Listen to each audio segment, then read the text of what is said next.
136 apiece. Johnson, some daylight to Marley. The reverse won't go.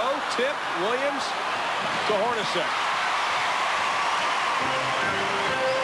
Hornacek on Kersey. Takes him off the dribble. Nice. Goes inside. The running right-hander won't go.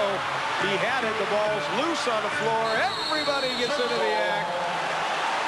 We're going to jump it up. What hustle on the part of both Phoenix and Portland. Oh, that's nice. I think you can tell by that play how important this game is. This is a scrub. Hornacek, when he's on top of his game, you can just write that one down. He gets that close. But watch, Chambers goes down. All the bodies on the floor after this loose ball. And no question that this is a jump ball. There was a controversial play down the stretch in game one. Cotton thought his team got a ball taken away from him on a play similar to that. Not tonight. Timeout by Portland. Tied at 136. We'll be back. We have played 48 minutes of regulation, plus about 3.5 minutes of overtime, and we are still tied at 136 apiece. Along with Jack Gibbons, I'm Ron Thulin. We are in OT with 1:16 left to be played as Phoenix trying to even this series up at 2 games apiece. The New York Knicks and the Bulls will break their 2-2 tie tomorrow night at 8 o'clock right here on TNT. And in game 2, Seattle will look to tie that series at 2 games apiece. That'll be immediately following the Chicago-New York game coming your way tomorrow night, beginning at 8 o'clock Eastern time. We talked about so many things tonight, the crowd being a factor, the guard situation. What it comes down to right now is just flat-out execution. It's going to take some execution here. You would have to think that Portland will win this tip as Chambers steps in, I think, against Kersey.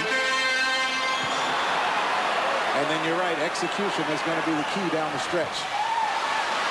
Portland has it. Porter gets down court, gets away from Kevin Johnson, who has to reach up from behind, and he commits his 4th personal foul. Well, that's not a bad foul that time. KJ almost made a good defensive play by knocking it away initially, then had to recover very quickly to keep Porter from making that shot. Porter will be at the line. He is 8 of 9. He'll shoot a pair. Has 29 points for the ball game. The last time Portland went to the free throw line, they got the long rebound over the head of Tom Chambers. You can't afford to make mistakes like that. So you have to put a body on the Portland Trailblazers on the second shot. Jack, we talked about at the beginning of the game how Portland was not a good free throw shooting team, and that comes up to haunt you. The huddle by Portland coaching.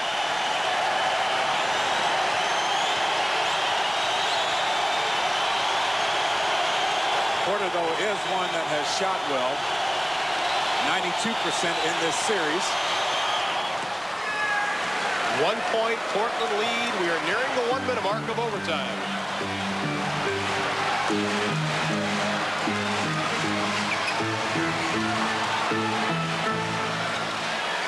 Inside of a minute.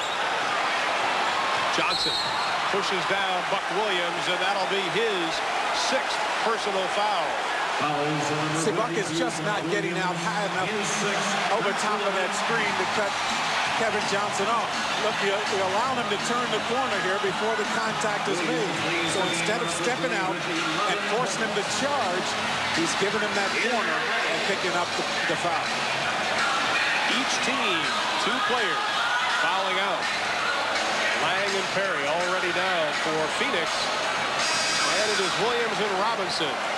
If you want to relive this excitement, Fred Hickman will have the highlights coming your way next inside the NBA, and Doc Rivers will have his thoughts on what probably will go down as a great playoff basketball game in the 1992 NBA playoffs. You're seeing everything tonight. Duckworth has been sitting a long time. See, Buck Williams is fouled out. Phoenix, when they get the ball, I would penetrate towards Duckworth to try to force him to move, try to force him to play defense. Also forced him to pick up his 6th personal foul. Now Mark West comes in a defensive move, and Chambers will sit down. 14 assists for Kevin Johnson tonight.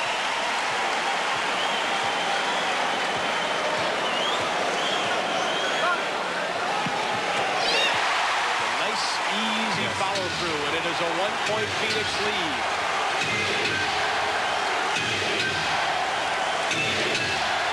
Ames. Drexler on Marley. He spins. Good double team. Ames for three. Doesn't get it. The rebound control. Drexler to Ames to 20. Count it. Danny Ames from Clyde Drexler. Phoenix wants a 22nd timeout. Portland has taken, they want a full timeout now, they say, with 34.2. The Blazers have taken a 1-point lead over the Phoenix Suns. Danny Ainge came into the playoffs averaging 8 points a contest. Tonight, he has 4 threes and this big 2. Well, the double team came to cut off Drexler's opportunity to get to the basket. Ainge well behind the three-point line, misses there, but watch how he spots up. Boy, the offensive board work has been a real problem for Phoenix here in this fourth period. Reaction by the Portland bench.